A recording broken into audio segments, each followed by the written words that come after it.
Hi అండి, welcome to Telugu basics for NRI kids. ఈరోజు నేను మీకు ఒక కథ చెప్పబోతున్నాను. రామయ్య జానకమ్మ అనే ఇద్దరు భార్యాభర్తలు ఉండేవారు. వారికి రవి, రాజు అనే ఇద్దరు కొడుకులు ఉన్నారు. వాళ్ళిద్దరూ కూడా బాగా చదువుకున్నారు. రామయ్య అన్ని వ్యాపారాలు చేస్తూ చాలా డబ్బులు కూడబెట్టాడు. అయితే రామయ్యకి వయసు పైబడడంతో ఆ వ్యాపారాలన్నీ కూడా కొడుకులకి అప్పచెప్పాలి అనుకున్నాడు.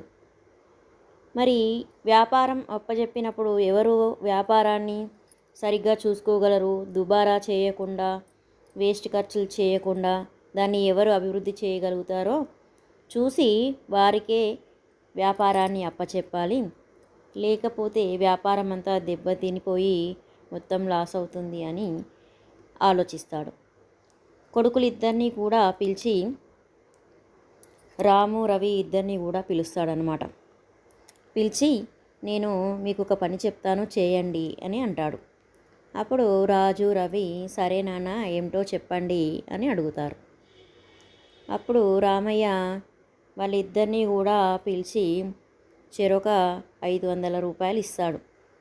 ఇచ్చి నేను మీకు ఇచ్చిన ఈ 500తో మీరు ఒక గది నిండే విధంగా ఏదైనా ఒక సామాన్లు తీసుకొచ్చి గదిని నింపండి అని చెప్తాడు.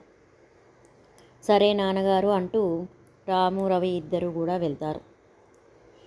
వెళ్ళి ఒక గంట తర్వాత ఇద్దరు కూడా తిరిగి వస్తారు. వచ్చిన తర్వాత రామయ్య వచ్చి ఏమైంది, నేను చెప్పిన పని చేశారా? ఏం చేశారు? 500తో ఏం కొన్నారు అని అడుగుతాడు రామయ్య. అప్పుడు రాము నానా చూద్దురండి, నేను తెచ్చిన వస్తువులు ఏంటియో చూద్దురండి అని ఒక గదిలోకి తీసుకెళ్తాడు. ఆ గదిలోకి వెళ్ళి చూసేసరికి రాము ఆ 500కు ఎంత గడ్డి వస్తుందో అంత గడ్డి అంతా తెచ్చి ఇంట్లో పరుస్తాడు. ఇంటి నిండా గడ్డి వేసి పెడతాడు. అరే ఈ గడ్డి తెచ్చావేమిట్రా అని అంటే, మరి మీరు ఇచ్చిన 500కి ఏమొస్తుంది నాన్న, మీరేమో ఇల్లు మొత్తం నింపమన్నారు, ఇంత 500కి వచ్చేటువంటి ఈ తక్కువ రేటులో ఏమీ లేవు, ఒక గడ్డి మాత్రమే ఉంది, అందుకే నేను గడ్డి తీసుకొచ్చి మొత్తం నింపాను, మీరు ఈ డబ్బులలో వచ్చిన వస్తువులతోనే ఇల్లు నింపమన్నారు కదా, అందుకని నేను ఈ గడ్డి తీసుకొచ్చి నింపేశాను, మీరు చెప్పినట్టే చేశాను కదా అని అంటాడు. సరే చూద్దాము అని చెప్పేసి రవి దగ్గరకు వస్తాడు. రవిని ఏమైంది రవి, నువ్వేం చేశావు అంటే, రండి నాన్న నేను కూడా తెచ్చాను, నేను కూడా ఇల్లంతా నింపాను, చూదు రండి అని పిలుస్తాడు. సరే మరి వీడేం చేశాడో ఏంటో అనుకొని రామయ్య అతనితో పాటు ఒక గదిలోకి వెళ్తాడు. అక్కడ వెళ్ళేసరికి రవి ఒక నిండు దీపాన్ని వెలిగించి రూమ్లో పెడతాడు. ఆ రూమ్ అంతా కూడా ఆ వెలుతురుతో నిండిపోయి ఉంటుంది. అప్పుడు రామయ్య అడుగుతాడు, ఏంటి నువ్వేం తెచ్చి నింపావు ఇంట్లో అని అంటే, నానా మీరు 500 ఇచ్చారు కదా, ఒక 10 రూపాయల దీపము, ఒక 10 రూపాయల నూనెతో కలిపి 20 రూపాయలతో నేను ఇల్లంతా కూడా వెలుగుతో నింపాను, చూడండి ఈ దీపం లేకపోతే ఇల్లంతా చీకటిగా ఉంటుంది, ఈ ఒక్క దీపంతో ఇల్లంతా కూడా వెలుగుతో నిండిపోయి ఉంది, చూడండి అని చెప్తాడు. అప్పుడు రామయ్య చాలా సంతోషిస్తాడు.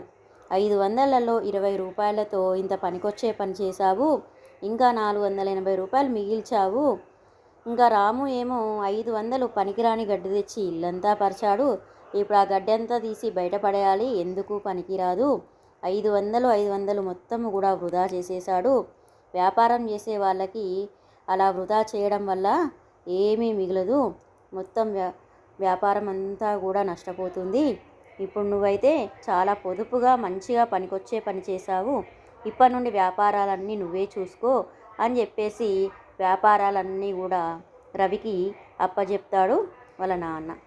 ఇంకా రాముకేమో ఏదో ఒక ఉద్యోగంలో జాయిన్ అయ్యి ఉద్యోగం చేసుకోమని చెప్తాడు.